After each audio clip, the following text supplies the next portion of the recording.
I am once again. Oh, okay. Can they see me? Can they experience Cochise?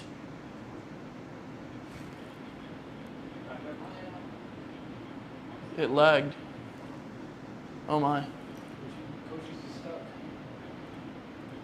I am trapped in this box. Oh, and then it cut.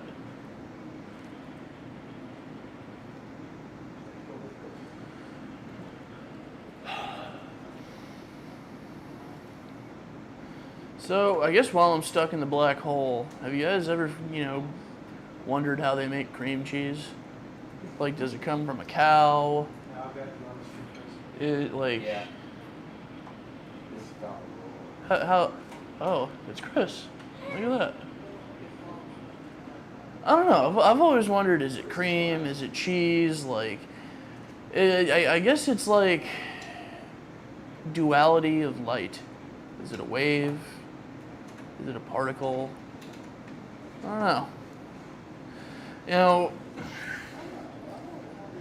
life is like a corn dog. Okay. So, oh, I'm back. They caught me digging for gold in my ears. Yeah. At the most opportune time. All right, listen here, Jack. I'm gonna shoot you straight, okay? I once again am coming to you for the reason that the thing, oh wow. Get it together, Joe. Get it together, Joe. Yeah, so me and Kamala were like, we were sitting there talking to each other. And yeah, so we were talking,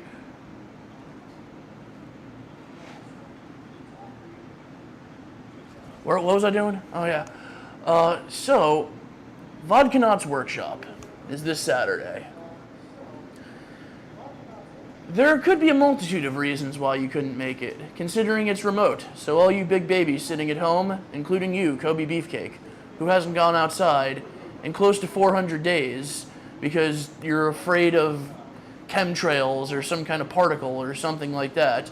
So for those of you who want to stay home, including Kobe Bryant, who is in fear for his life at the smallest leaf, you should attend Vodkanaut's Workshop. Why? Because you don't have to get off your tuchus in order to attend it. It is 100% remote, because here at the temple, we are kind and merciful gods.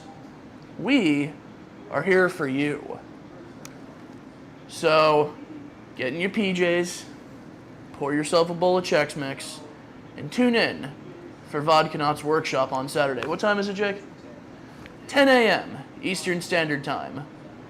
Because here at the temple, you see, here at the temple, brother, we're stuck here in a position that we'd rather not be in, but the cream rises to the top. And only the cream of the crop here, brother, is what the temple provides. And what the temple provides you, disgusting bums sitting at home, covered in cornflakes in your own filth, is the finest of content and quality, because here the cream will rise to the top. Tonight we got the cream rising to the top here, brother. So I'm gonna tell you how. Not like Hulk Hogan, not like Bubba the Love Sponge and whatever happened there, brother. But I'm telling you live here today that after Jake's Workshop and before Jake's Workshop, where we are all Jake's Workshop with his dump truck ass. All of us are Jake's Workshop. So I'm gonna pass it to Maria. So y'all have yourself.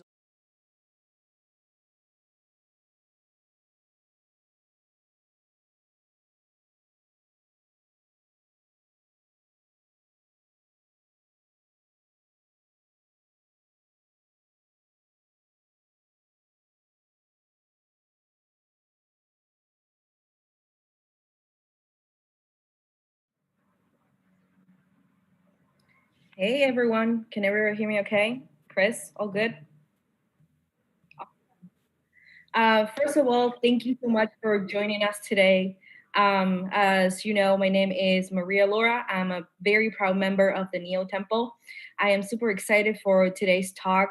I think this conversation of the talk started a couple months ago. I was really excited to reach out to different type of talent development developers, cybersecurity professionals, and I had a lot of people reach out. It was a really good experience. And one of the speakers today is one of them. Her name is Jackie. She is a self taught developer, an amazing person. She pretty much working development a few years, then switched to security.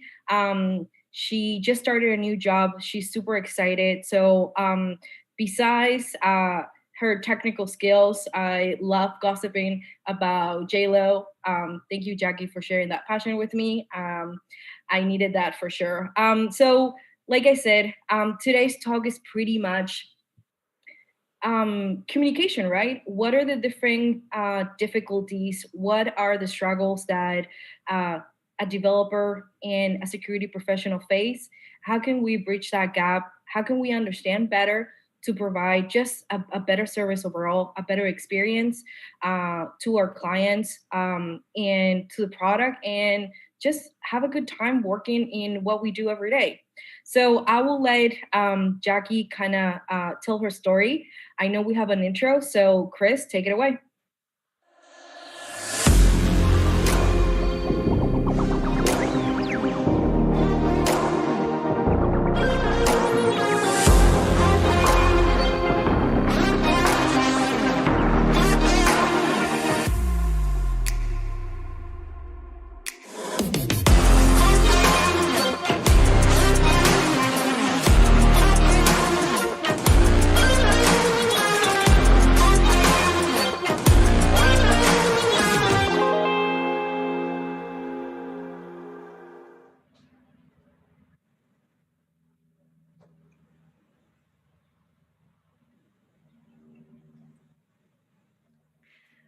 Okay, so hey, I'm Jackie. I'm now an application security engineer. I started off as a developer, and I initially started off just because I saw an ad that said, "Do you want to learn how to make websites?" And I was like, "Yeah, I want to learn how to make websites for free, sure." So I didn't really start learning how to code just like for a career. It just looked fun. So that's how I got interested in development. And then, as I was learning and, started working and having clients, I heard a little bit about security, but not that much. But it seemed like such an important topic that it was weird to me that I didn't hear a lot about it from other developers. So that's how I started getting into security and going down that rabbit hole. I was just like, okay, well, this seems really important. I should learn a little bit about it, but a little bit turned into a lot and turned into, oh my God, I love CTFs. Okay, I want a job doing this. So that's how I got started in security and development. And after doing development for some time, I was able to get a cybersecurity internship for a little while, and then I got hired as an application developer with that same company for a while. So it was like I was almost there working at a cybersecurity company, but still as a developer. And then finally, just I started my new job last week. So I'm really excited. It's an application development, and so I get to combine my past experience with my newfound passion. And my main goal is to kind of make the development process or the security process for developers smoother, to kind of help them like as much as possible and be their support. So yeah, that's about me.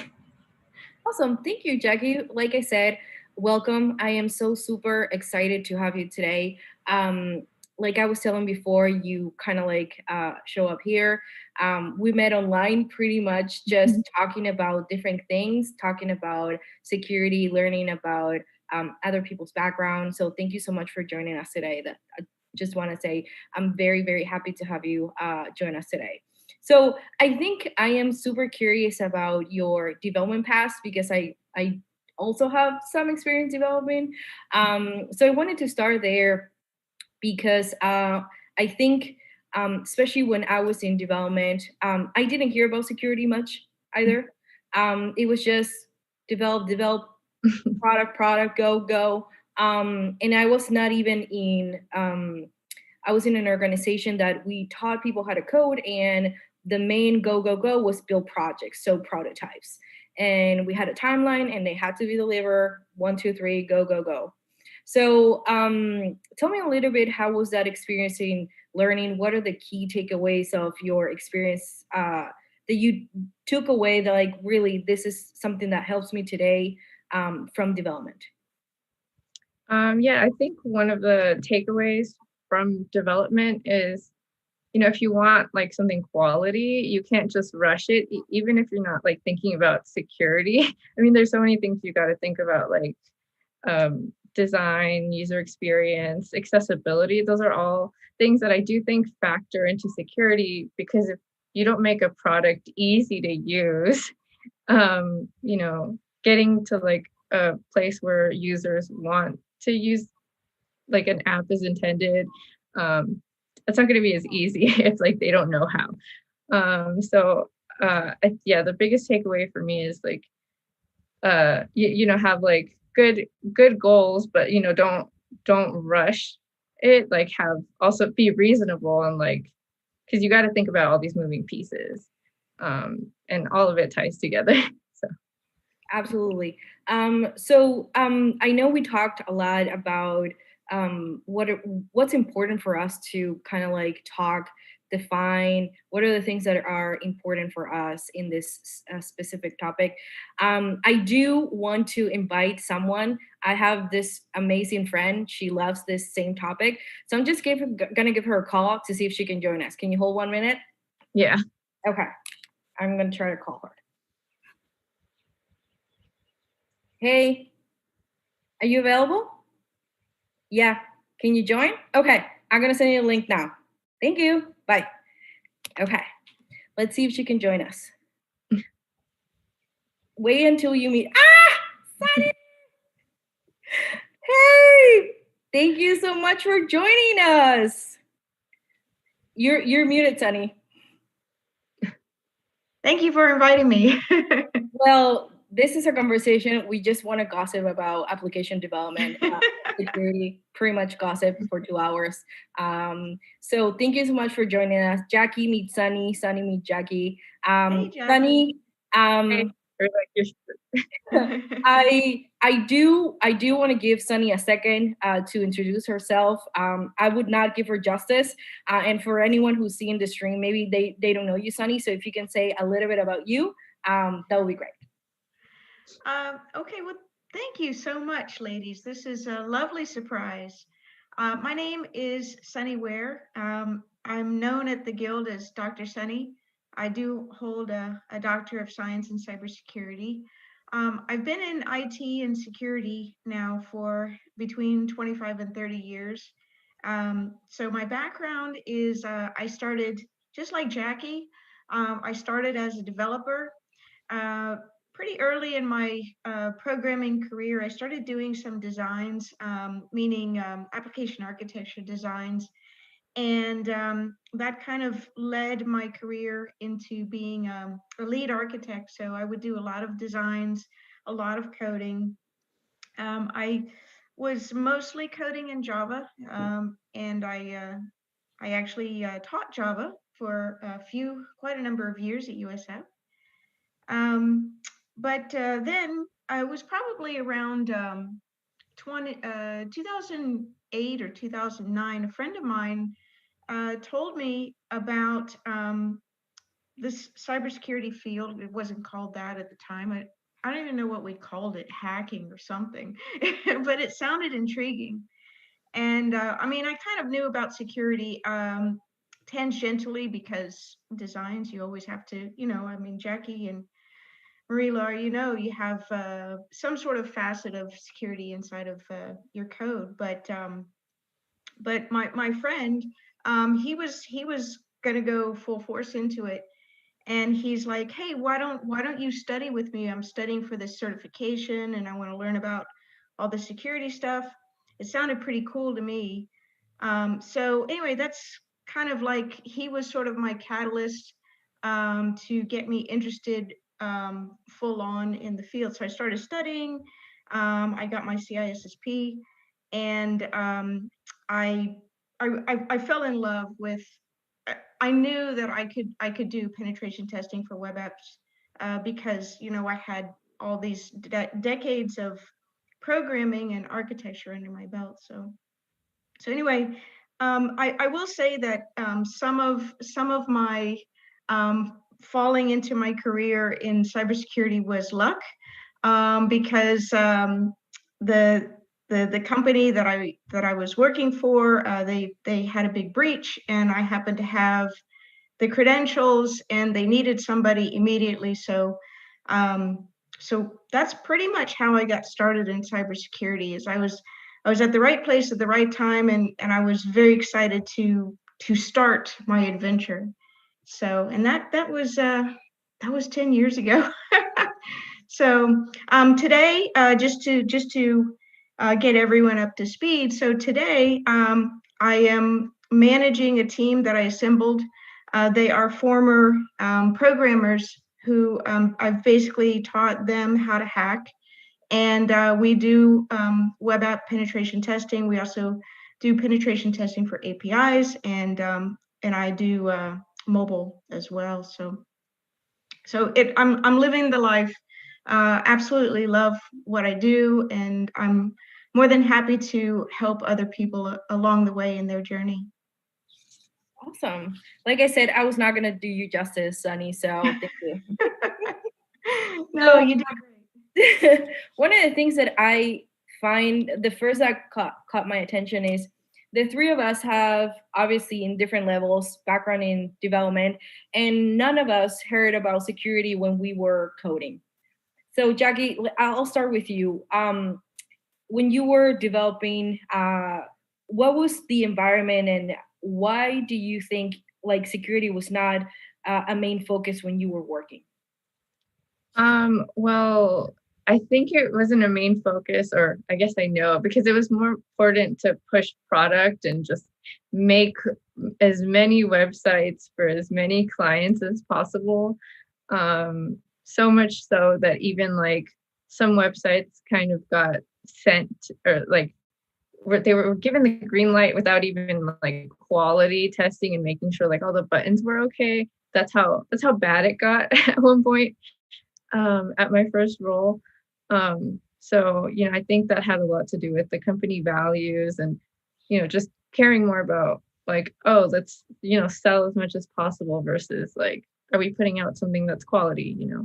How many people in your team that were development had some idea because they just were curious about security? Do you think one, two? Because maybe you love to develop it, but you're also curious about security. So maybe you code a little bit different because you went a little bit above and beyond. What would you say within your team or your experience? How many were had some idea about security? I would say the senior developer probably had some idea of security. The other two or one and a half, one was like half designer, half developer. They might have heard about it, but uh, they didn't really know much until I started talking about it more. And even just like terminal stuff, like I was like, did you know you could do this in the terminal? So yeah, it was and they were boot camp grads. So like, I guess that boot camp didn't cover any security, but yeah, not very much. How about you, Sunny? What would you think or would say is that never came up? It wasn't a thing.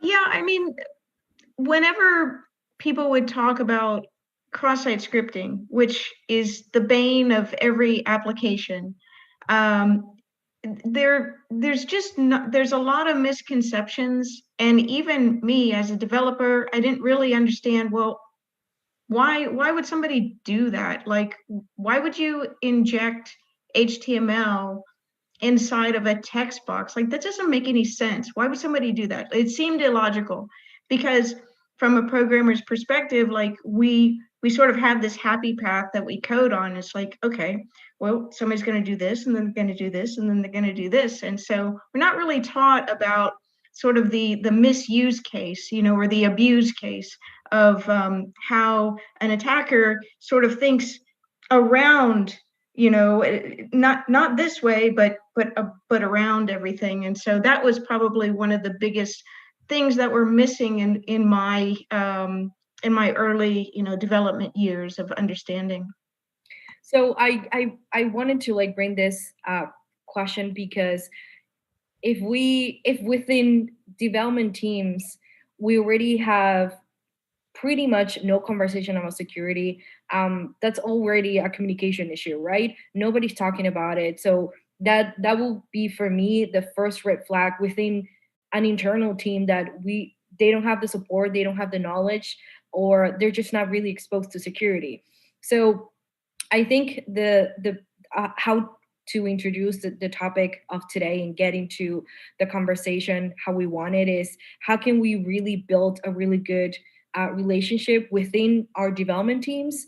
How can we nurture that? How can we grow within? And then when we are in a good position to actually understand what we do, how things work, then maybe we can go a little bit another layer above and try to pretty much search or get better at other things.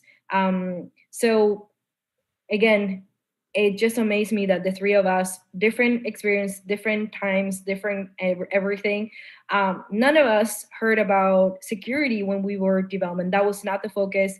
Even in school, that's not how things are taught, or the mindset. I agree with Sunny. That's not the mindset. The mindset is how to make things work, how your code should work. 1, 2, 3.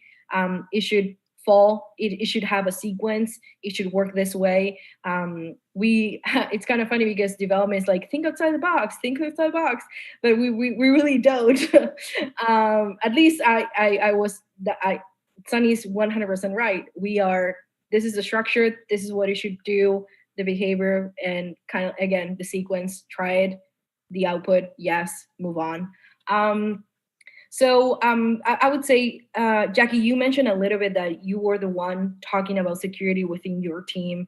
Did you feel like that when you opened that conversation, was it well received? People just didn't understand. How were you able to manage that within your team? There was a lot of curiosity, like, oh, I want to learn a little bit more about this. And then we had people in the room that weren't tech focused. They were like marketing, but they were still part of the web team. And for them, because I try to keep it as tech agnostic most of the time for everyone, they seemed to really like it, and even were like, oh, you know what, like, I received this weird email, and I actually caught myself, before going to get these gift cards for the CEO. Like, I was like, wait a minute, like, like, your talk was really good, whatever, so I think, like, the my team, they received it well, but obviously, like, we couldn't prioritize it, because at the end of the day, it's like your manager says, oh, we don't have time for that. We don't have we can't talk about security, even IT, because they're like so pressed for, they have their own deadlines. There's like 2 guys for 40, actually more, like probably like 60-person company. Like, no, like, don't even mention it to anyone, like, wanting to do a training, because you're just going to put more work on our plate. Like, it, like, talking about it was well received, but actually, like, taking action to, implement it in the company wasn't as possible there. I wonder, and this is for you, Sunny, that you're now like in a different role.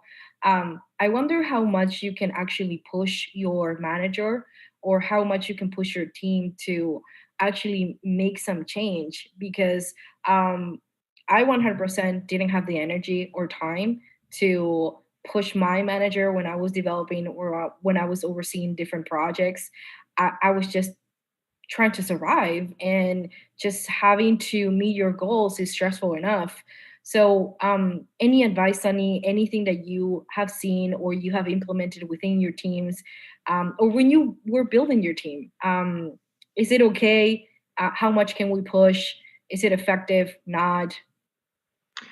It's an excellent question, and really, there are layers to the question, because it can't really be answered. I mean, it's dependent upon the size of the company, Yeah. the culture of the company. But let me just say, from my own personal experience, my work relationship now with my manager is excellent. She pretty much gives me free rein to build my team and construct, you know, everything about the inner workings of how we go about penetration testing. But I really think what you're asking is, and correct me if I'm wrong, but it seems to be what you're asking is, how is it that we can make sure that the services, the penetration testing services that we provide, are going to be received by developers? And that is actually something that has to evolve over time. That is not something that will, it's not like a light switch that all of a sudden turns on. When I first started doing penetration testing for development teams, it was very difficult to get them to let me do it. So let me just step back for a moment and kind of explain a little bit, not to get too much in the weeds, but I provide penetration testing services in the division, or in the businesses, at the business level. So the company that I work for, it's very large. And so they have a corporate level penetration testing team. So the corporate level penetration testing team is made up of a small nucleus of people. They're very good, but they have to basically provide penetration tests across the entire organization. You're talking about thousands of applications. I have to just focus on hundreds of applications, because I'm in the line of business with the different development groups. So and we have to explain this to dev teams, because there is this whole us versus them kind of mentality that gets created. And a lot of that is because in the previous years, penetration tests, and I'm not saying it was done at my company this way, but I know that a lot of penetration testing was done. They would create a PDF, they would throw it over the wall to the developers and say, here you go, and then they'd move on. And so there was no time taken to explain what the attacks were, and more importantly, the purple side of it, which is, okay, here's how you go about fixing it, or maybe you need a more secure design. Okay, I can help you with that. That level of care and feeding was not followed up with. So there was no like a thorough process to actually achieve a higher goal, which is improve. Right, because especially early on, like if you talk about like even 10 years ago, a lot of information security was a lot of people sort of figuring out what needed to be done. I mean, OWASP was there and they had their top 10, and a lot of people used that as sort of the starting gate. But it was, I would say, as a whole, the industry was immature, right? It wasn't completely well formed. So you had a lot of people going into maybe penetration testing, and they didn't have a lot of experience. And that reflects in any report. So they're going to run scanners, and they're going to have whatever the scan results are be reflected in the test. So there's no validation. And then, of course, no remediation. So did I answer everything? I sort of went off on a tangent. No, yeah. I agree, and I think that that's perfect to get into we kind of like talk a little bit about our experience in development, how security wasn't really a focus. So we already know before and now there's already a lack of communication, incentives, support from any type of level, I would say, to embrace security as part of development. And you touch into something really important that I haven't had a personal experience, but I also heard people have the same impression that penetration testing or just people who do that, they just don't care. They just want to break stuff and they don't provide any real value. Just acknowledge that, yes, this doesn't work, or yes, this needs to be fixed. So I 100% understand that how development will take that not the best way, and I think that's the problem from both sides, right? If I'm doing something, I should at least show you how I did it so you can fix it, and then from the other side, I should be able to learn how to take criticism in a positive way to actually improve not just my product but myself. So Jackie, tell me a little bit about what you are the experience that you have a little bit when you jump into security, because again, one team to the other, you kind of like um, cross teams, went the other way, join the enemy type of thing. So tell me, how was your experience when you switched to security? For me, it was very very I would say night and day. So tell me, how was your experience when you made the switch? So it is very different, and I think I've been fortunate enough to so far have been a part of companies that are empathetic and care about like all the other departments. It's not just like us against them. So I've kind of been fortunate in that way where it's like, they're definitely thinking like how can I break this down, not just for developers but for anyone, like that's really important. So that's been my experience so far.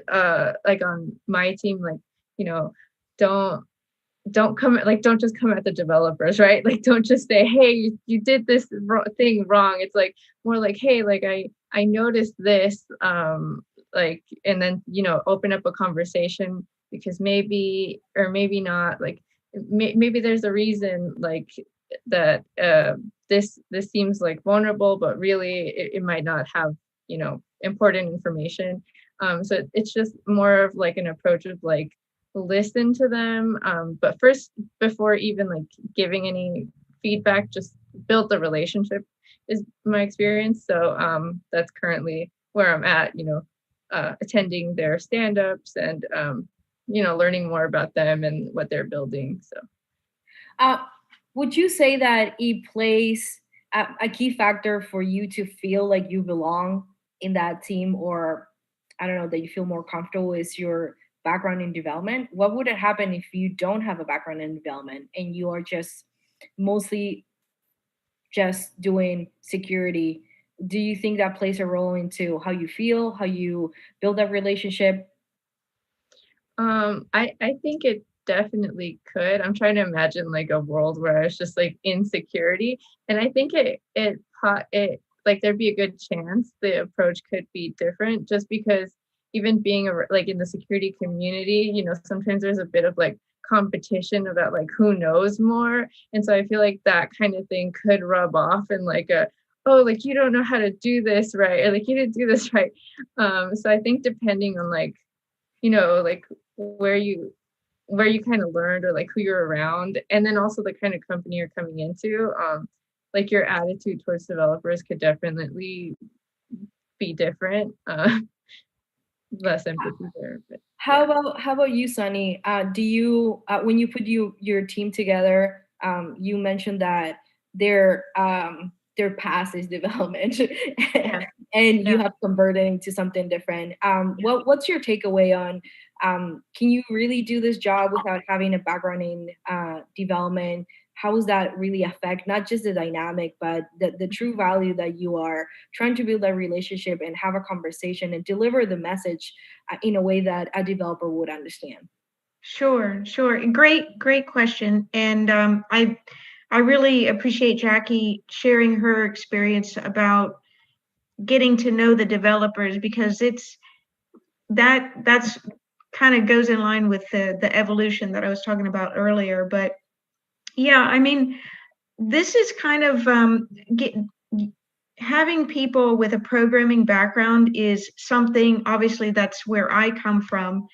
And I just feel like because applications are they're complicated, right? You could have one language for the front end and two or three other languages going on for the back end, especially with API callouts.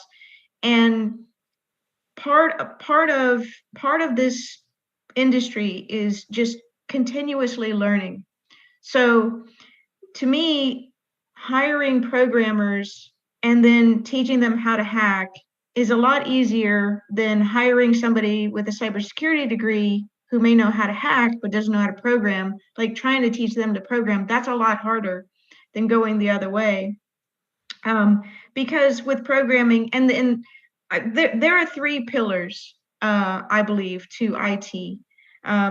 There's programming, there are networks, and there are databases. And you should know something about all three of those pillars. You don't have to be an expert in all three, but you should grab the bull by the horns of one of those, and that be an expert in that area. Anyway, so the way I feel about it is once you have a foundation in programming, when you go to attack a web application, you're going to look at that application in a completely different way than somebody that's never programmed.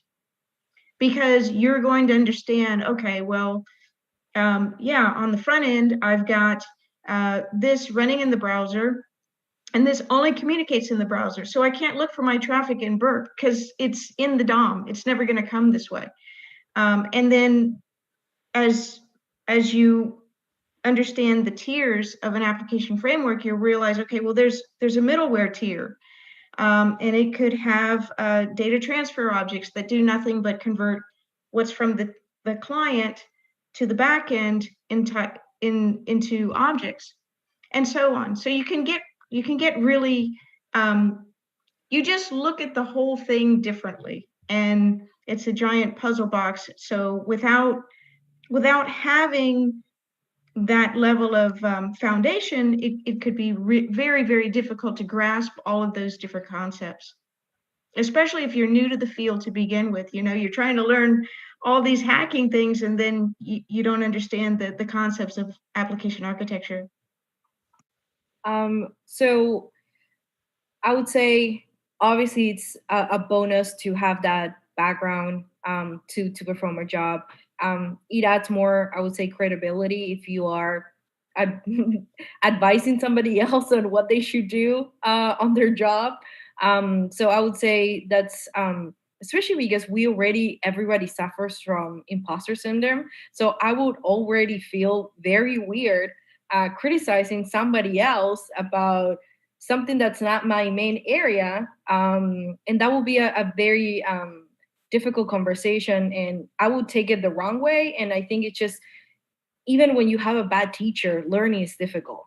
I would say it will be more challenging to receive a feedback from someone who first doesn't respect you or doesn't understand the struggle that means being in a development team.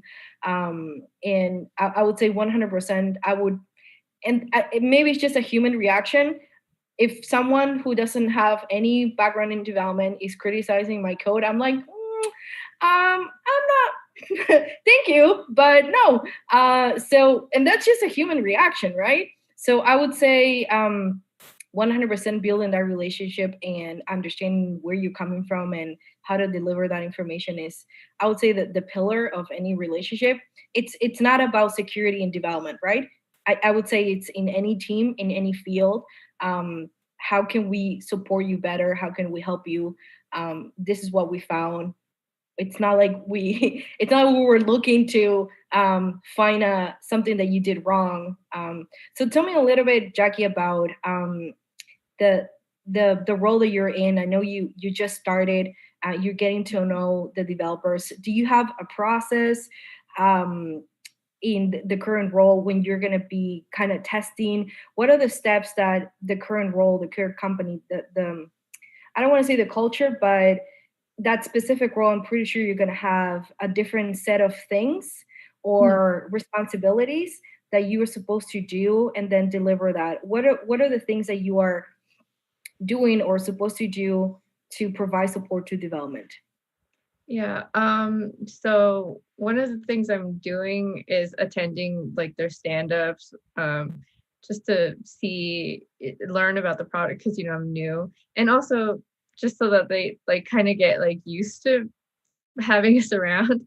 Um, and then I talked to them a little bit, not that much because mostly we just want to be in the background, just listening, really, not just right away like get in there, get in their face, like. Isn't that weird? Are you kind of like in the back, like stalking them? Yeah, I mean they make jokes like, oh, they're here like watching us, um, but I was like in a meeting with like three of them, and so they asked me about myself, so I got to tell them like I have a background in web development, and so they kind of like, oh, like that's cool, like we didn't know like we could have like self-taught interns either, like that's cool too. Yeah, I got to talk to them a little bit, and during that meeting, they were looking at some function, and like one of the developers was like, "Oh, Jackie probably knows more about this," because he had like no idea about it. So it felt like getting a relationship established. and and they can rely on your opinion. I think that's a very, very important. Yeah. What was your experience, Sunny? Do you have someone that was talking you too before you build your team? No, I didn't have that same type of situation, but I will say that one of the nicest compliments that you can get is when you're reviewing your penetration testing report with a bunch of developers, and you show them something like, let's just say, an IDOR, insecure direct object reference, and you show them in their own application, where you can pull up, like, let's just say, orders of other people that have placed orders on the website, and the developer says, that's a really good find.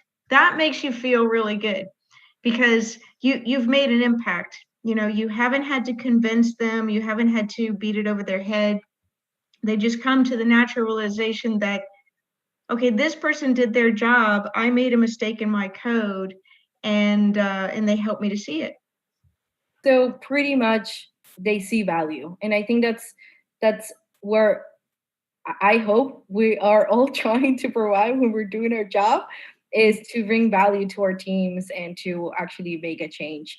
I am curious about the different steps or different activities that an application security engineer does. Do you guys do code reviews? How do you handle that? How do you produce that report or that material? Is it just one type of way of doing it? Are it multiples? What is more effective? What is better received than something? I will ask. I'll start with you, Sunny. Right. So each company is going to have their own reporting template. In our group, we created our own. I'm a big proponent of screenshots and movies.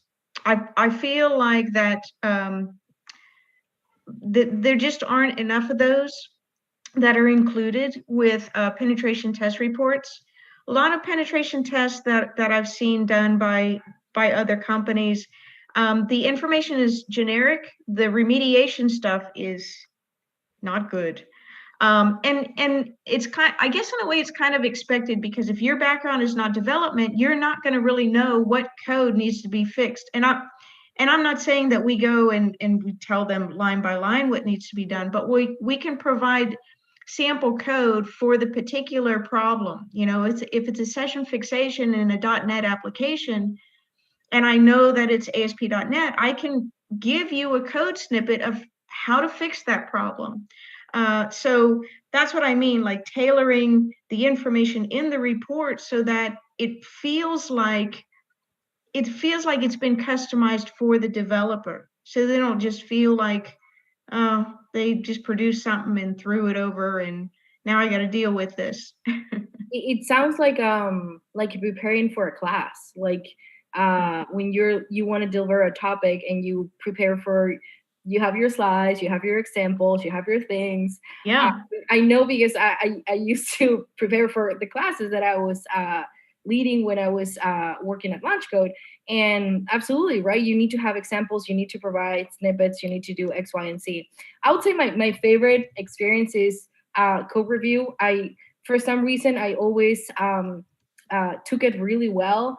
I have this problem that I didn't see my own error. Like for me, it was like, I would die in this line. Like it's correct. Like I don't care what you say. And having a different pair of eyes, like someone you're equal. You know what I mean? You don't feel like put in the spot. So I really like that code review.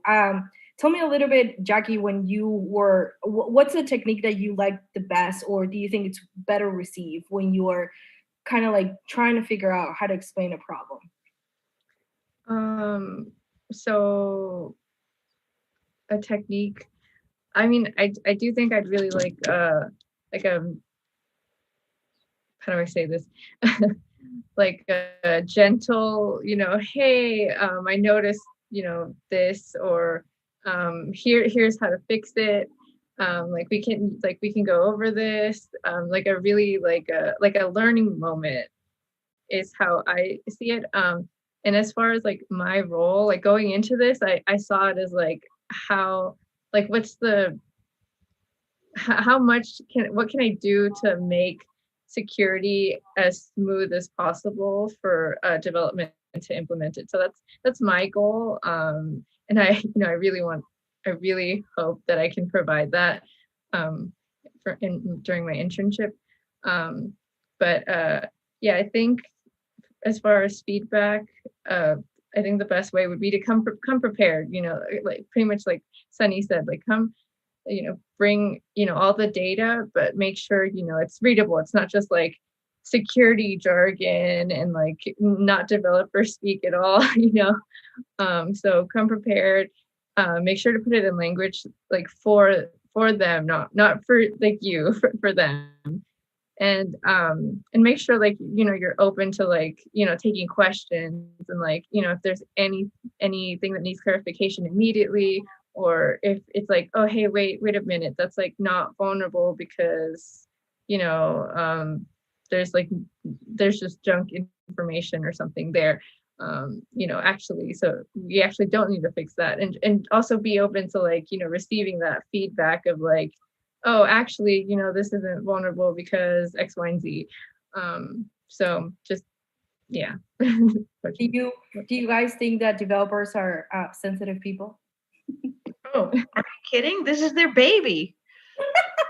Yes, 100%. I was like, don't touch my stuff. Yeah. We actually have some questions from chat. Do you go ahead? Yeah. Oh, I'm sorry, let me mute myself. So how about what is everyone's favorite aspect of the field that they are in? Jackie, you want to go first? Yeah, it's just I don't know how loud the sirens are. Oh, okay. How about Maria Laura? You want to go first? Yes. I have been improving in learning how to handle problems better. I think the field that we are in, problems are expected. We shouldn't be we shouldn't be stressed out, which we are obviously, but our biggest strength is understanding the problem and finding out a solution. And that's, I think, what motivates all of us. But when we are in a very difficult spot, under pressure, we forget. So I would say that the biggest thing that I love is understanding the problem, laying out a solution, testing it, figuring out, and then when it works, I'm just surprised that it worked. So it's just that, and I have a background in law. It was the same thing. How can I help? How can I solve this? What can I do? And there's so many avenues when you are presented with a problem, and you bring all your experiences, technical, not technical, to provide a solution. And I think um, that that has been the biggest strength that I have, that can be, I would say, beneficial for any field that I would decided to. I just made the switch from law to technology, but it was always, I know I can help solve this problem if I understand X, Y, and Z. I will learn X, Y, and Z. Then give me the problem. Let's figure it out. Again, when I'm stressed, I hate it, and I'm like, no. But I've been getting better at handling the pressure and solving problems. So Excellent, excellent answer. How about you, Jackie? Can I hear the question again? Sure. What's your favorite aspect of your work and in what you're doing right now?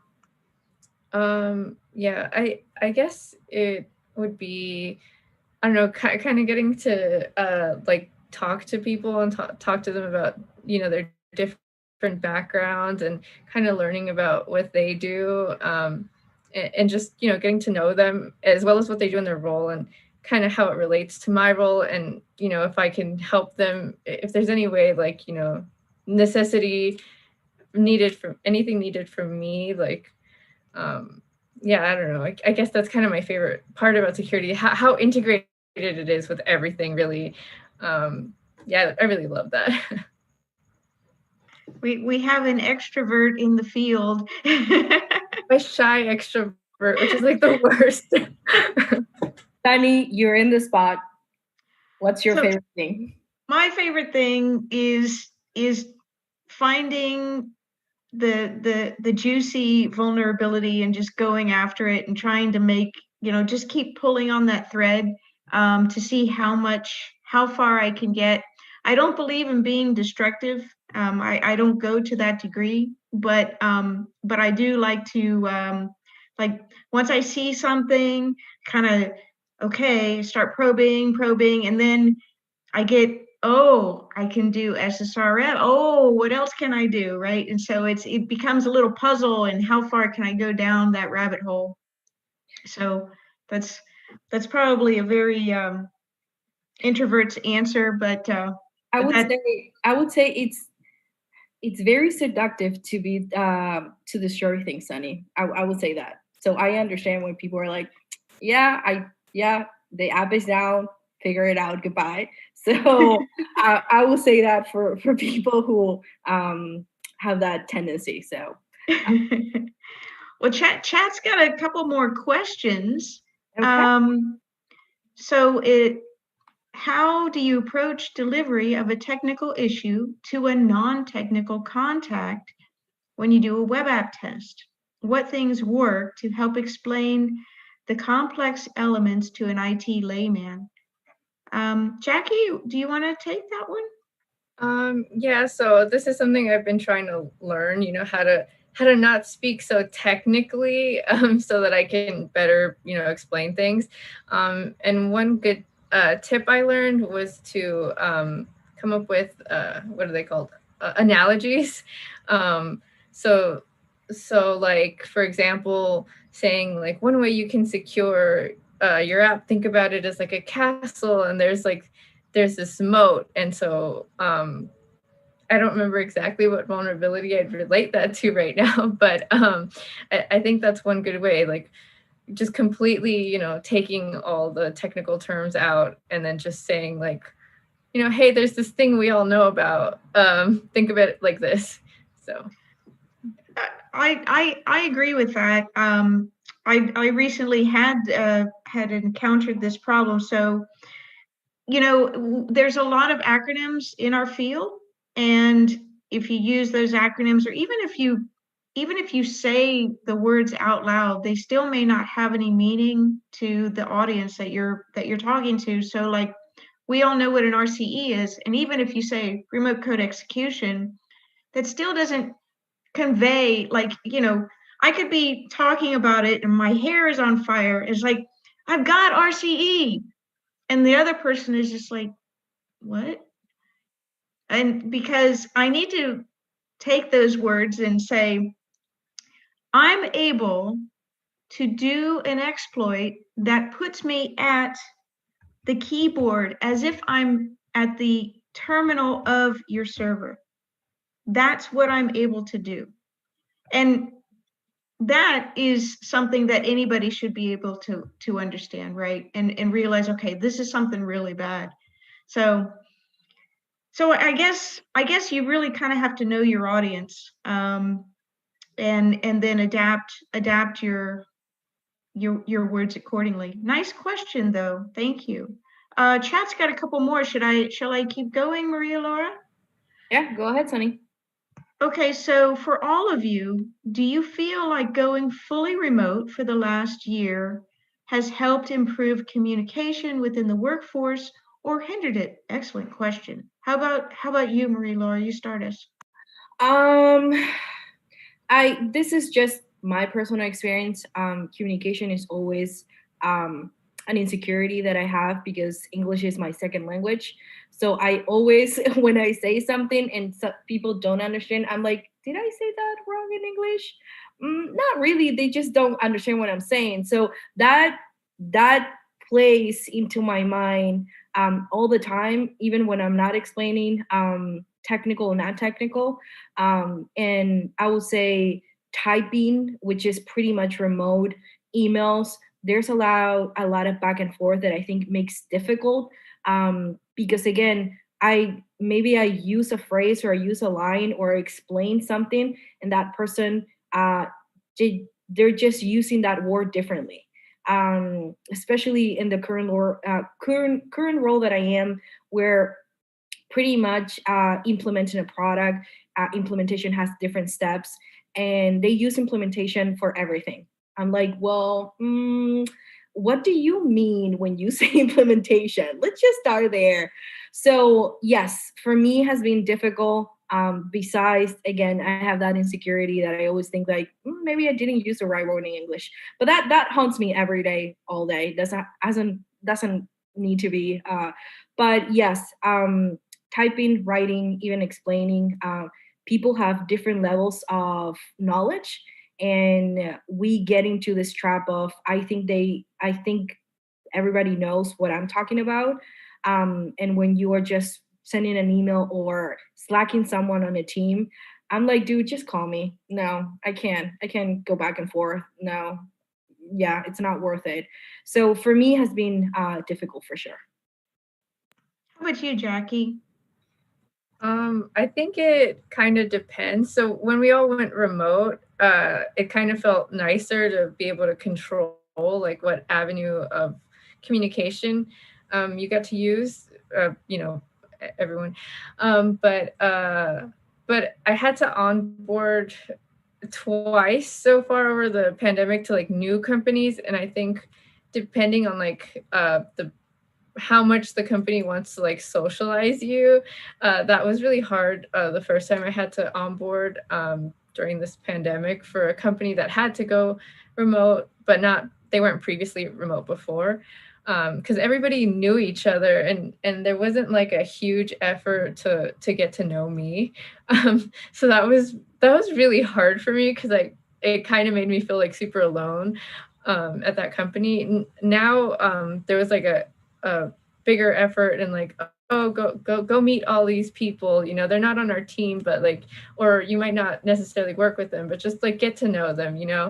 So I felt like a lot more integrated. And so yeah, I would say like in the sense that you get to choose your avenue of communication, like whether you want to like Zoom or phone call or whatever. Like nobody can just walk up to your desk and start talking to you.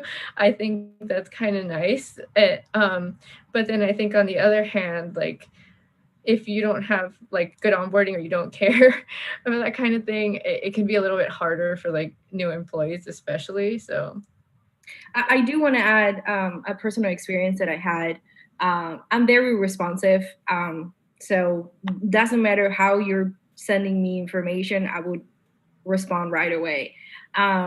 but I had experience that because of that, I had the same question on Slack, on an email, and on a text. I think it's a little bit too much. Yeah. Just pick one, and learning because nobody knew what they like, and this goes to pick your way of communicating. Some people just want email, so learning that process. It took 3 months. You're like, this dude doesn't answer my Slacks. What's going on? Until you learn how they like to communicate has been very painful. And then some people that over communicate, that they're bombarding you with information every way they can. I'm like, tone it down a bit. So some people I already know who handle emails better. Some people deal better with phone calls, and some people just like Slack. Don't call me. So that learning curve was also very, very challenging because everybody likes something different.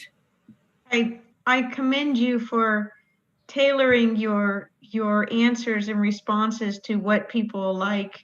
I admit I don't have that kind of patience. I can relate to what Jackie was talking about when she got onboarded and she didn't get to meet the people like face to face, you know. I really feel like that face to face time, in if you can physically meet, you know, after the pandemic, before the pandemic and after the pandemic, I feel like that is a very good thing, even if you can only get your whole team together once a year, which is about what happens to me because I do have some people that are remote in another state. But you know, just going out to lunch together, having a day together, doing a CTF together. As their manager, you know, I can basically say, okay, in fact, we did this during the Christmas break when it was really slow. We basically did like a couple of days together where we just did a CTF together. And it was really fun. And all of that time is, yes, we're learning, we're working, but it's kind of fun too, and that helps to build those bonds. And then I wanted to also say, thinking back at something you mentioned, Maria Laura, is when people are explaining something, it is a very good habit to, particularly if you're not understanding what they're saying, to try to repeat back to them what you heard. Not to be redundant, but just if it's a particular word or something, and we do that a lot on our team because everybody on my team is different in the way that they communicate.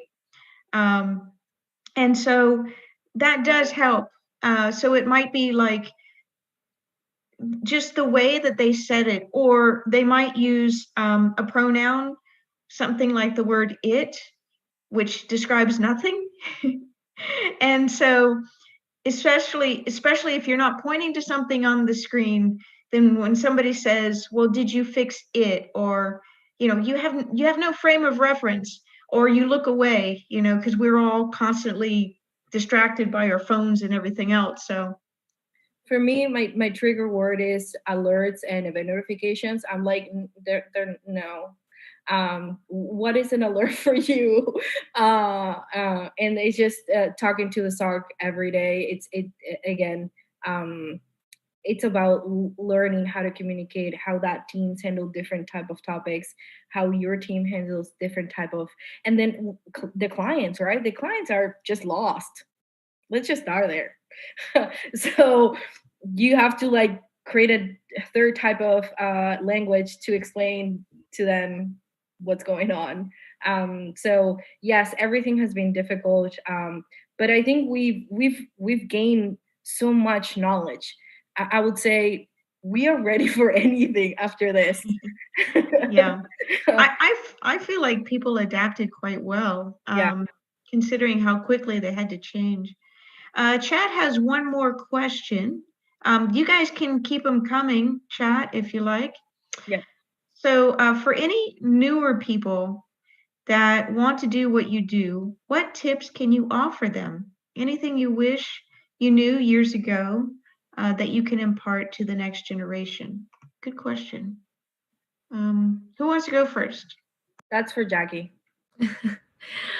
So I think the biggest piece of advice is, even though we have imposter syndrome, like we all have it, just remember everyone has it, but more importantly, don't let that stop you. Just do it. Stop thinking about like, oh, I don't know if I can like hack this though. Like, oh, like instead of like, I would say that's like being kind of paralyzed by like, should I not, can I like just start doing it, and then you'll kind of find like, oh, like what was I freaking out about? Like, yeah, I can, like I'm doing it. Like I know that like that might not make sense, but it took me years to kind of like figure that out. So I'm just like trying to tell you right now, if you start the process of, even if it's like something daunting, like let's say you do want to like start learning development before security or whatever, and it's like, oh no, I have to build this application. Just don't think about the finished product. Just think like, just break it down and say like, okay, well, what do I have to do to start? Just okay, I got to read these docs.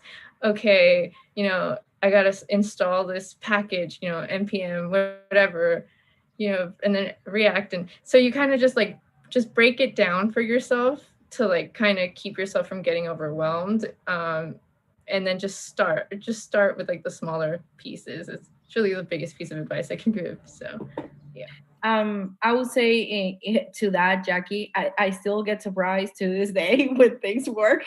That hasn't changed. So when something works, it's like, wow, it worked. And that's the fun part. And I don't code anymore. The thing that I like development, but I just don't like building things. So I like more development as a tool. And that ties really well with security, because you can make things more efficient and use it in a different way. But I still get surprised today when things work. I swear to God, I'm like, oh, look at that. Nice. What would you say is, I know you were mentioning building things. What were the things, to Sunny's point, I use thing a lot. What were the activities that you performed that help you boost your confidence when you were trying to jump into security, that help you kind of build those foundations? I think there's a lot of people that want to know what they can do, like a clear example. I should do A, I should do B, I should do C. So this is more related to security than development, right? Just to start. Yeah, so I would say there's a lot of free resources, and you can get bogged down by like, oh, I can do Portswigger, I can do Try Hack Me, I can do Hacker 101, I could do like all these things, and then you kind of bounce around. So first step, pick a subject like you really, you'd want to learn, like read about like, what area of security you like, and then pick a resource, and stick to that resource for a while. Or if you have to, like a second one could be fine. Like, you might get bored with one, so you go to another. But don't try to do like five different like or five different using five different resources at the same time with the goal of finishing all of them, because that's just, you're just kind of like, oh, you're just kind of giving yourself reasons to jump around and kind of not finish, like with a trigger lag. I really like, and I would ask Sunny to say it again, the three pillars. I think that's a really good start for anyone who has a little bit of background or development, or maybe none. That's fine as well. The three pillars, I 100% agree. They're so tied to each other. Everything that has a database, if you don't know how it works, it's going to be a challenge. Networking, right? So I will start with the three pillars. Sunny, would you take a minute and explain, and kind of like the basic in and outs of the three pillars? Right. So there are three pillars to IT. There's programming, networks, and databases. And the thing is, you really need to be knowledgeable in all three. You don't have to be an expert in all three. That's very rare. But you need to have a level of comfort with each of them. for databases, I like databases. I even had a kind of a minor in for my MBA. That was like the thing that I focused on was database design. Not because I ever wanted to be a DBA, but because I just felt like it sort of went hand in hand with application architecture because you got to hook up to a database. So really, of the three pillars, networking was my weakness. I was weak in that area because I never had to be challenged to really understand infrastructure and network devices. So I and I was actually put to task on this, where I was challenged to increase my level of network knowledge. So I kind of fell in love with Hack 5, and that became my kind of my go-to. Darren and Shannon, they were doing really fun stuff with rubber duckies and pineapples and things like that, and that was really very popular. So that's sort of what I went to. I went to Wi-Fi, and I went to learning. I basically learned about networking from playing around with those devices and having fun with it. And is it something that I excel in, or it's my niche? No, not at all. It is not my specialty. But I dipped my toe in, and I kind of put my foot into it enough to feel comfortable in that space, to where it wasn't as scary. I do love the three pillars. I 100% agree with you. Um, there is one question that's specific for me. Has being multilingual help or hinder you? It depends on the situation. I would say when I was a developer,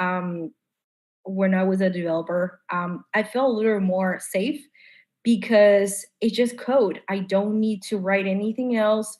The explanations that I'm given, line one, this is pretty much X, Y, and Z. And security, like Jackie said, is everywhere. So you have to create these different scenarios and explain things differently. And there's so many different things touching to each other. So you cannot be in this little safe box of very technical talk.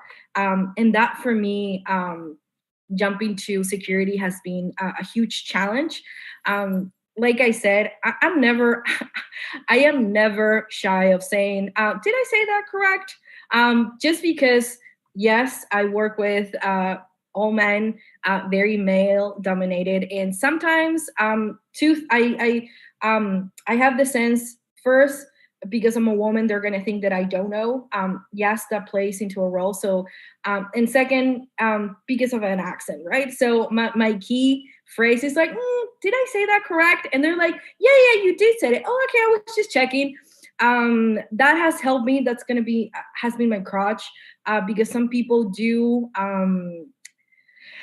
make it a little more difficult. Some don't. I think having the ability to switch uh, between fields, between my background in two languages. I have a pretty strong backbone. Like throw anything at me, I don't care.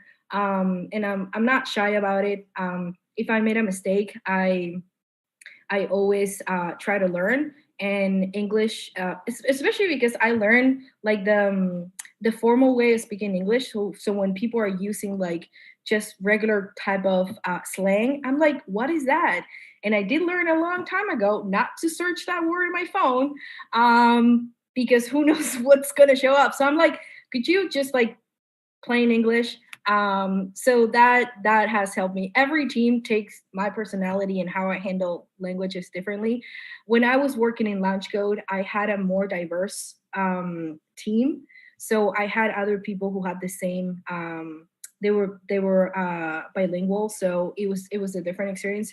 Right now, I'm in a very I would say strict, tight, very security mindset, old.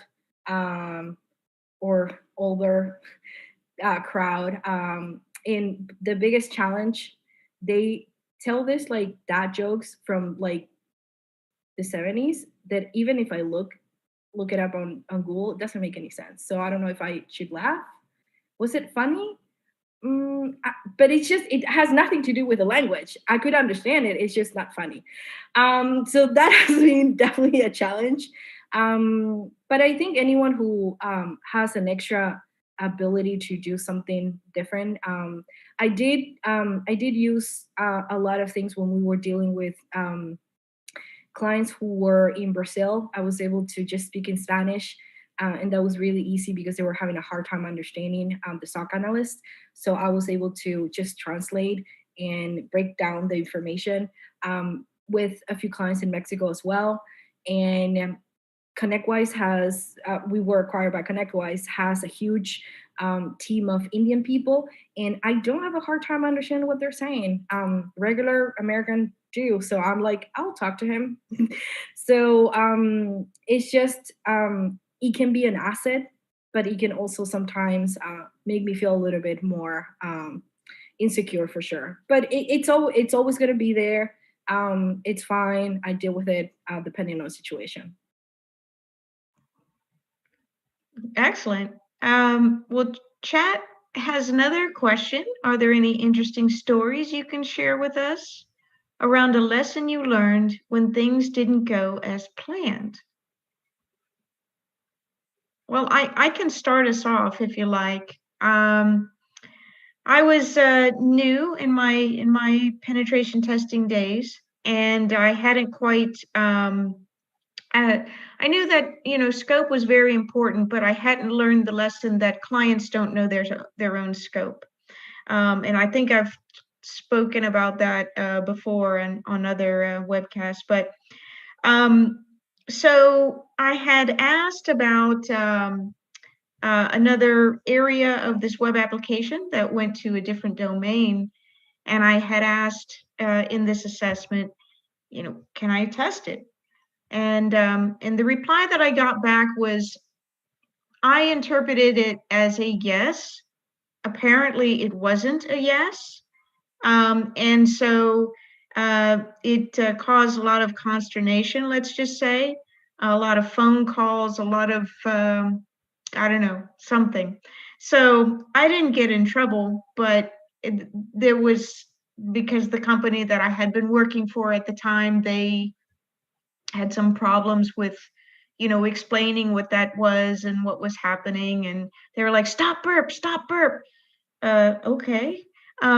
So it wasn't like a disaster type thing, but it made me realize that clients really don't know their own scope, and that me as a penetration tester, I need to be very exact. Even in my reporting, I have what I call a narrative, which is like a paragraph that I put in there to explain when I did the test and all the URLs that I placed in scope. And even if I didn't put it in scope, if I feel like it's relevant, I'll mention it and say, I didn't put this in scope because I thought it was out of scope, or it was a payment gateway, or it was a CDN, or whatever. But I feel like the more words, the more communication is better, because sometimes when you give a penetration report over, you don't even know if you're going to get to talk to that client. You might not. And so the more I put down in the paper, I feel like that can cover things. So that was my story. Jackie? Well, one time I can think of was when I was doing a database migration, and I migrated the same thing twice. I don't remember exactly how it worked, but if I did that, it was not good. There's going to be a lot of entangling to happen. So that kind of taught me, like, be even more careful and take note of like what you did and didn't already do, because I think what happened was I migrated this thing, And then I probably got like a phone call like, oh, hey, you need to talk to this customer right now about something unrelated, not about the database at all. They were unrelated. And then it's like, oh, did I do this one already? I don't think I did. And then I just migrated when I shouldn't have. So that really taught me like, okay, take really good notes of what you're doing, especially when it's something like really delicate like that, where it's going to cause like a huge problem and like it's going to be hours of untangling. So yeah, take notes. I would say on my first job as a developer, I didn't have a lot of hiccups because I learned a huge lesson before that. Git is your friend. So if you didn't push it to Git, it's going to be gone forever. So I remember I was building my final project for the development bootcamp that I was in. Final project, I was pretty much databases are just like painful. And I had this tendency when I got frustrated, I just delete it. I just want to get rid of it and build it from zero again to figure out where I went wrong. And one of those times I didn't save it. I didn't like push it to Git. So I couldn't compare what I did before with later to figure out where I went wrong. And obviously that was bad practice. I was frustrated. I didn't save it. I didn't push it to Git. I didn't have the history, and that pretty much pushed me back at least 3 or 4 days. And I remember that we had like 4 weeks, and I had to finish within that week. That after that, I almost, like I said, I was so frustrated. I couldn't believe, but after that, like Jackie said, and it goes to being methodical, right? You have to take the time to push it to Git, to write your notes, to have a process in place. um, Otherwise, when you are in the fire, it's the only thing that can save you. I'm sorry, it's the only thing it's the only way out. Otherwise, you don't know even where to start. You have to start from zero, from scratch. So I learned that the hard way. Then when I went to work at Launch Code, again, Git was my friend. GitHub, push, push, push. When I was teaching the students, listen, I will check. I'm going to check your GitHub to see how much you push, for sure, because it should be a habit. So when we're learning things, building those habits are very important. And when I went to security, the team that I am right now, they have a lot of processes. So it was easy for me to feel comfortable because I knew even if they didn't have the time to train me, because there's so many things going on, right? I can go back, check the manual, figure out how the team does it. And even if I have a better way of doing something, there's still something. And I've enjoyed within the team that I am building new process and being methodical in how things should be done. And that helps not just us, but it helps the clients because they have a lot of questions. And if you can give them a roadmap of how things are working, what they should be doing, why the sensor is down, what type of alert this is, what's going on, especially when you are setting up a new system or a new product, just understanding the product. You take a long time to understand the product, and then you're responsible for answering questions about that product. So having a methodical way of doing things has really, really saved me in building that habit, I would say. I've got a question for both of you. What type of advice would you give to someone in the field, even if they've been in the field already a number of years? What kind of advice would you give? Like not specific subject, or just It could be just in general, just like overall advice. So if you want, I can go first, okay. because I have something in mind. So my piece of advice would be to to keep yourself humble and realize that you're always going to have to keep learning. And I say that because there could be a perception that not by yourself, but by other people, that maybe you know everything there is to know about a certain subject. So, for example, a lot of people know that I love Burp Suite, and Burp Suite's my thing. And yeah, I've been using it for a number of years. I teach courses on it. Do I know everything about Burp Suite? No. I mean, there are still new features that they push out. There's things about it that I'm sure I don't know about. So you have to kind of be humble and realize that you're never going to know everything about a subject. And with that humility, just realize that you're just continuously going to learn if that's your area of interest, and to keep challenging yourself. When it came to programming, I had taken Java 101 several different ways, like from different instructors. Same thing with how I explain cross-site scripting. I've listened to a lot of other teachers explain cross-site scripting. Why? Not because I don't know what it is, but because I want to hear how they convey this concept. So it's a way of humbling yourself to just constantly receive information to improve yourself, because if ultimately you want to help others, I just feel like it's a good piece of advice. I think mine is slightly similar. Um, it's kind of funny that I thought the things that I don't like in advice. The first thing that I would say is, if you're not sharing, you're not caring. Like, if you know something and you are not taking the time to teach your colleague, your coworker, your team, then yeah, you should do that. You If you only know this thing and you make it your thing and you're the only one, you're not adding any value. I'm sorry. So sharing is caring, all the way around. That will be my first advice.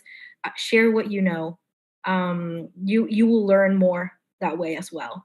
And the second thing is, especially with cybersecurity, there has been a boom of a lot of people that want to get to security because of the money. That's great. I don't have any problem. Everybody likes money. I agree, but I want to work with people that want to be here. You know what I mean? Like, they're passionate about what they're doing.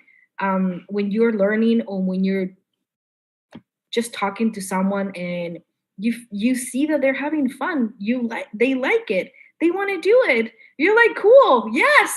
But when it's just a business, or when it's just a thing that they do, I would say, and this is for every field, I want to work with people who want to be here, who want to do the job, who they like it, because that pushes innovation, right? If you like it, you're gonna keep pushing the line, and you're gonna keep learning new things. If you're just here because you want to make 100 and something, and you do your thing and go home, yeah, no. So I would say, be passionate and share your knowledge. That will be the two things for me that I would advise everyone. For me, I would say, like, be open, be open to talking to people. And I say this because, like, going to, like, the hacker space closest to me, it's not really welcoming. It's not like they're unwelcoming, but it's very like they're just doing their thing, and I walk in and I literally don't know anybody, and it's just like there's like nobody's there to be like, oh, hi, like, you're new here or anything. It feels very much like, I don't know if it's clicky, or if maybe it's like a social, I think there's I've seen like social problems, and I feel like sometimes that could like scare people away from the field.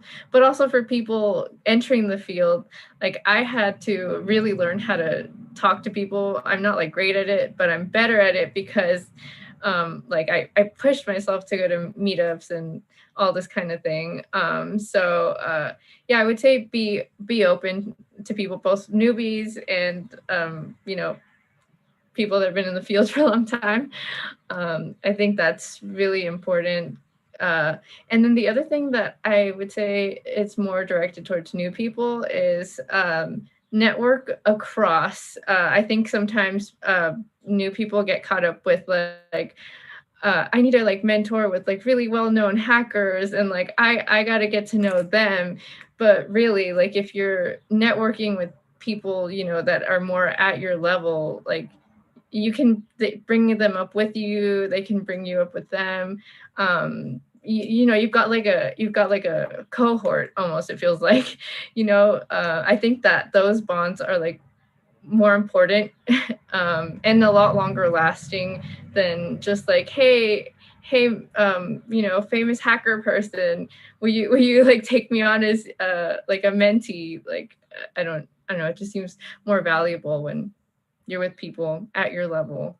So And also from that, Jackie, you build that relationship, right? Sitting down with someone and taking the time, like that's not a lot of people do. So that's, you already see that they're passionate and they want to share and they're there for you. So I 100% agree. Being open, it's you have to force yourself no matter what.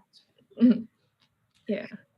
Okay. I think there are no more questions from the chat. I do want to touch one last subject that I think is really important, and that's culture. I think between development and security, I wonder if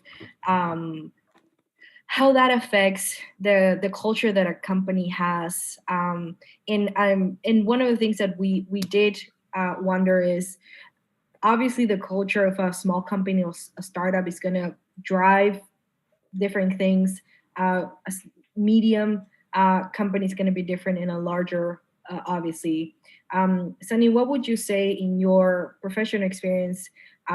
What's the right culture? What's the ideal? What should we wish we had or want to have, if that makes sense? Yes, a company that expresses and implements security being first. Now, this can have evolution, just like people. It's not a light switch that just turns on. But if you can see a company embracing, even in their slogans, in their objectives, I can't think of what the word is that a company has, but like their number one objective. What is it? Mission? Value. Yeah, their mission or mission statement, I guess, is what I was thinking. When they start using the word security, especially when security is not their line of business. So in other words, they're in a completely different sector. That's a good sign. That's a forward moving, forward thinking way that you want to you're hoping that company actually embraces that. But it does take time.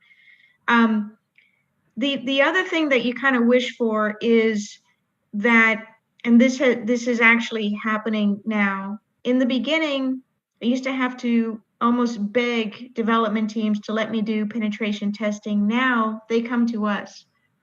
They want this. And I feel like that's because of a lot of different reasons, but probably primarily it's because their managers are letting them.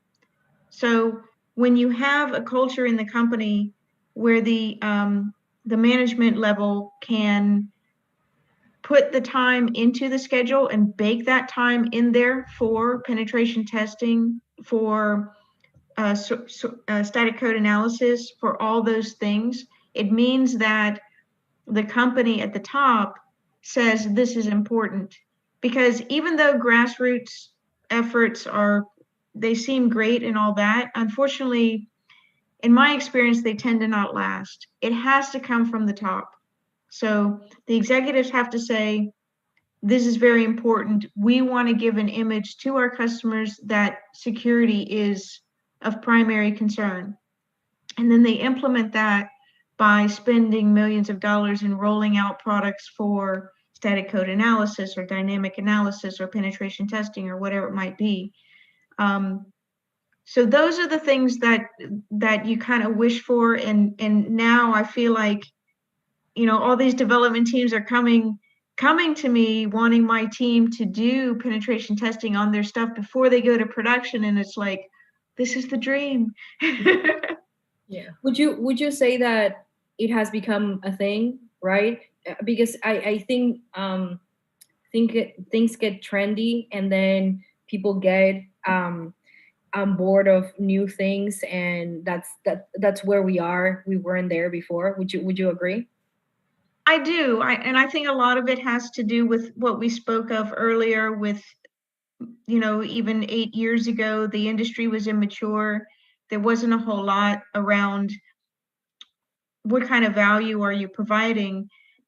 Once you develop a track record and you show developers this is the level of quality we're providing to you, they're going to come asking for that, because it sort of, this dovetails into everything that you guys have been talking about with building the relationship and building your credibility, having that programming background, and of course, making sure that they understand we're not just there to point out the bad things. We're here to support you and get you secure.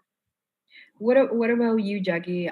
Especially you felt like this company has been very open minded, and their mindset is different. So do you agree that the culture really affects the level of service?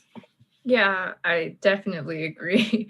Because there's a stark difference between me trying to get security training at my first tech job versus just coming into a company that's very security focused, not just in, with the security professionals, but with everyone in the company.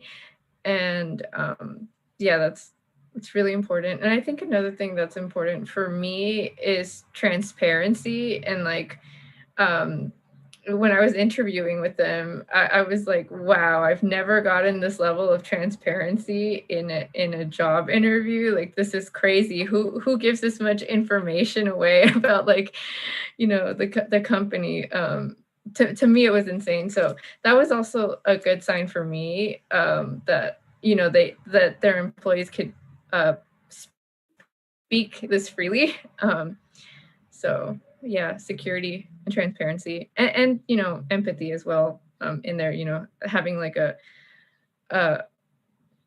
being told like, hey, come from a place of understanding, and don't just come at someone like just come at their throat without data. So yeah.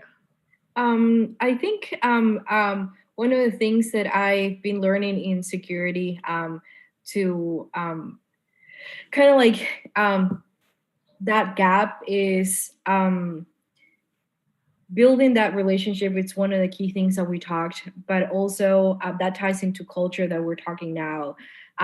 But also the team that you're in, right? How are we handling that? How are we because if you have a very, imagine the company is very open-minded, they have this culture, but your team is really toxic, that also really affects your performance. So I think a lot of companies can have this mindset, and maybe it's coming from the top down, and they have the budget. Obviously, a lot of companies struggle with budget, and we don't have enough staff, and then we're struggling. That's another topic for another day. But I'm saying in smaller companies, in smaller groups within different teams, if you have a team where you don't have a good culture, that also will affect not just the interaction with your own personal team, but with any other team, the development team. So, what will be something that you, Jackie, would recommend within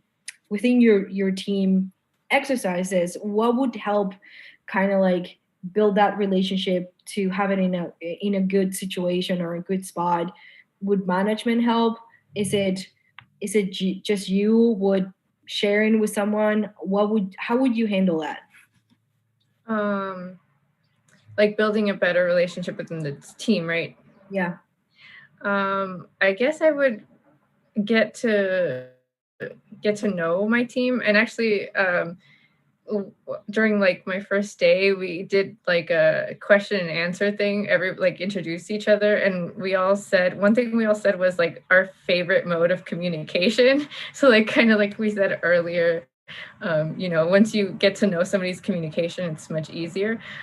So I think like having prepared questions like that for like what is it called, like things that you might foresee in the future being a problem, just kind of like straight up putting that on the table, saying like, hey, just so you know, this is how I do this, or this is how I prefer this.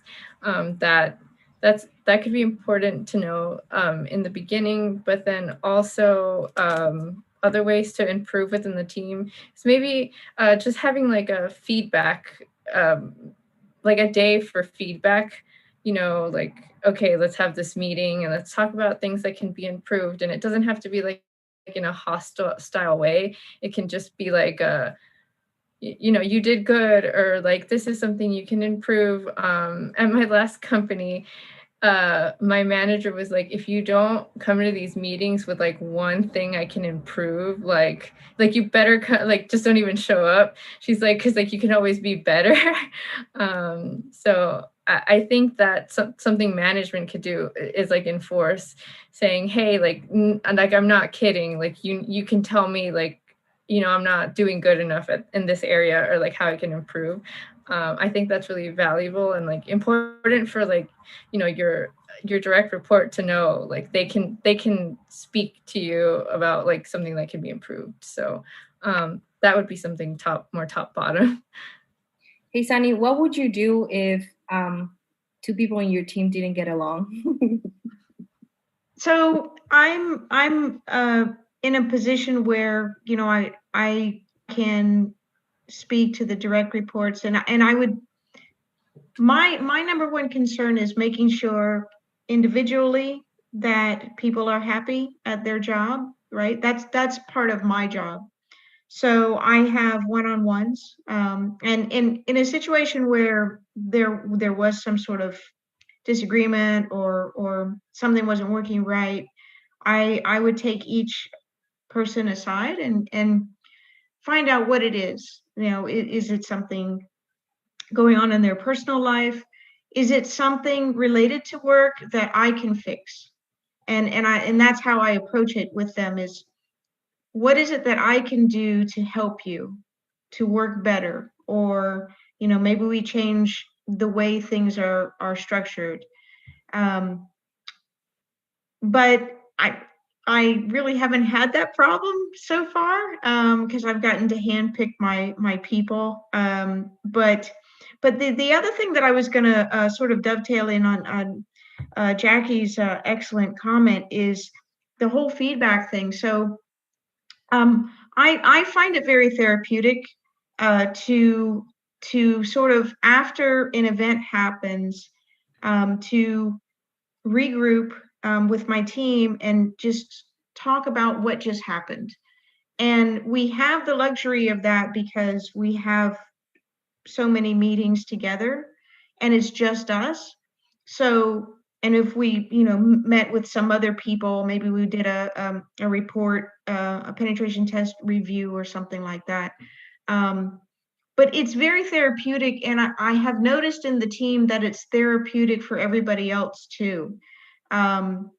Even though we're all introverts, well, except for one person, but even though we're all more introverted, being able to talk about what happened, especially if something went wrong, or if something went right, that time it's like, I love it, because it shows me, because it's not just me initiating it, right? It's the team. They'll start talking amongst themselves.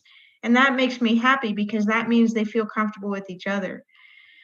So I don't know how you foster that. I mean, I think it's something that I kind of naturally want to do, and the guys responded positively to it. And I think it's really great. So, because in the event that things do go wrong, because I'm not always there, I can't be in every meeting, the guys will tell me, hey, this was a dumpster fire. Oh, okay. Well, thanks for letting me know. You know, and they don't feel threatened to say things like that because that's just part of life. I mean, things happen. So, Another thing that is very relevant to this is how we handle mistakes. Um, I miss being in school or in a learning environment because it was safe to make mistakes, and it's something that it haunts me every day, not to make mistakes, and it adds a lot of pressure. Um, and I think some companies handle really bad when there is a breach, when we fail to provide the level of service that we were supposed to provide. It's I think that it's not talked enough, and it's not taught at all how to handle when you made a mistake or when you were in the wrong. I think it's just very difficult when it should be. I don't want to say expected because that's not, nobody wants to make mistakes, but it is a natural thing, and especially in security, everybody expects for everything to be secure. It's impossible. I'm sorry. Like, things will happen. We can have backup plans and we can be better next time. But and people don't want to hear that. I understand, but it's something that nobody wants to talk about. It's very difficult to talk, and just making mistake is just, ugh, it's a very tough conversation. It's and even if you didn't make a mistake, if you're in charge of other people, if you have a team and someone from your team makes a mistake, as a manager, you take that responsibility. It was your responsibility to not support that person well enough. So it's a lot of pressure, and I think, um, yes, I can take the heat for so long. But again, making a mistake or being in the wrong, it's not talked enough. It's not taught how to handle. There's a lot of shame into it, and it's tough. yeah, I totally agree. And that kind of goes back to the whole being humble thing. And you know, just telling your coworkers or your cohorts or whomever, hey, I'm gonna screw up. I screw up every day. I If I screw up and I didn't realize I screwed up, I'm sorry in advance. You know, like, not to be overly apologetic, but just so that people realize that you're human, you know, because you need to make yourself approachable, and that's a good way of letting them know, hey. And then when you do screw up, you're like, I told you I was going to screw up. What's your opinion, Jackie? How do you handle this stress? How do you handle making mistakes? Is this something that you feel like it's okay to make mistakes? Obviously, it's not, but it is at the same time. So at my first tech job, it depended who was like in charge of me for the mistake, I guess, like depending on the project I was working on. So like my manager's manager, if I made a mistake that he was aware of, that was very bad. And it was kind of counterintuitive because I would volunteer to like do extra things on top of my job just so I could learn more, because he was more software focused and I was just building websites, which is fine, but I wanted to learn more. But the thing about the price of that was, like, if you make a mistake around him for something you're new at, you're gonna get yelled at. So so I think I still kind of have this like no, like, please, like are you gonna get mad at me right now? And I'm kind of like having to unlearn that, because in my previous role and this role, like, there's a lot more empathy, and actually one of our values, I believe, is own it, which means, like, even if you make a mistake, like, just own up to it. Like, it's fine, like, we'll get past it, just say you did it, it happens, like, we'll figure it out. Like, it, like, yeah, it might suck, but we can get past it. Like, it's not the end of the company or anything. So I'm kind of like having to unlearn that somebody's gonna yell at me if I do something wrong. And also, since I'm an intern, it's kind of nice because I do feel a little bit more safe, but I still sometimes feel like I am putting a little bit of pressure on myself.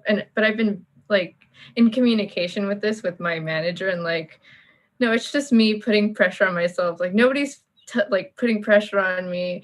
So yeah, that's something I have to unlearn because it happened to me so early on. So For me, is the silent treatment. Nobody was screaming at me. It was just nobody was talking to me. I was like, oh, Jesus Christ. And I didn't want to talk. It's just going to make it worse. But so that's why I get stressed. And I'm just like, let's figure it out. But that's one thing that I talk to my team is I don't care what you did. You are come to me, tell me now, we will fix it and we will move on. Because again, when you made a mistake, you get into this like you don't know what to do, you want to fix it, you want to hide it, you get into obviously you something is crashing. What did you do? It's a tough situation, so it's okay. But my experience was the silent treatment, so that made me very self-conscious for sure. yeah. Okay, so I think we're Sunny, sorry, you wanted to add something? Do you give the No, silent treatment no, or no, I'm all done. do you do the silent treatment or you scream at your team? Which one is it? Well, I'm Italian, so I tend to react first and then realize, oh, maybe I overreact, but then it's gone. Like, Yeah, once I react, then it's off my chest and I've moved on in life, and like I totally forgot.